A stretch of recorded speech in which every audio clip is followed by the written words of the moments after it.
எல்லாரும் நல்லா இருக்கீங்களா? இன்னைக்கான பதிவு உங்கள் உள்ளத்தில் நல்ல எண்ணம் தோன்றினால் அமைதியும், அன்பும், மகிழ்ச்சியும் தோன்றி இன்புற்று வாழ வகை செய்யும். கண்டிப்பா. நம்மளுடைய மனசு தாங்க அத நம்ம பக்குவப்படுத்தி வைத்துக்கொள்ளணும். தீமைகளுக்கும், நன்மைகளுக்கும் மூல காரணமாய் இருப்பது எது தெரியுமா? நம்ம மனசு தான். நம்ம நல்லதையே நினைக்கணும். தீய எண்ணங்கள் நம்ம மனசுல தோன்றுச்சுன்னா என்னென்ன உருவாகும் தெரியுமா? கொடுமை, வஞ்சனை, அடுத்தவர்கள வஞ்சிப்பது, வாய் நிறைய பொய். இதுதான் தீய எண்ணங்களுடைய அறிகுறி.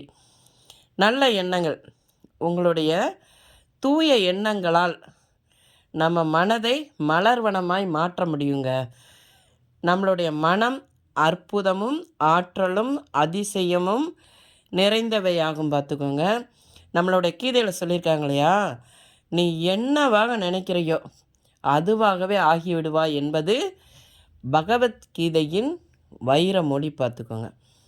மன தூய்மையே நம்ம வாழ்க்கையே இன்பமயமாக மாற்றும்.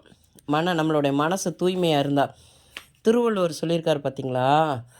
மனத்துக்கண் மாசிலான் ஆதல் அனைத்தும் அரண் அனைத்தரண் ஆகுல நீரப்பிற. இது மன தூய்மை பற்றி வள்ளுவர் சொன்ன திருக்குறள். அதே மாதிரி பார்த்திங்கன்னா, நம்ம மனம் எப்போதும் தெளிந்த நீர் போல் தூய்மையாக இருக்க வேண்டும். பார்த்துக்கோங்க. அந்த தெளிந்த நீர், நல்ல எண்ணங்கள், தெளிந்த நீராக நம்ம உள்ளம் இருந்தால் நல்ல எண்ணங்கள் உதயமாகும். அந்த நல்ல எண்ணங்களே ஆற்றல் மிகு உன்னதமான மனிதராக நம்மளை உருவாக்கும். பார்த்துக்கோங்க. எப்பையும் நல்லதையே நினைப்போம், நல்லதையே செய்வோம், நல்ல எண்ணங்களை உருவாக்குவோங்க. இந்த பதிவு பிடிச்சிருந்தால் பார்வதி வீட்டு சமையலுக்கு ஆதரவு கொடுங்க. ஓம் சாய்ராம்.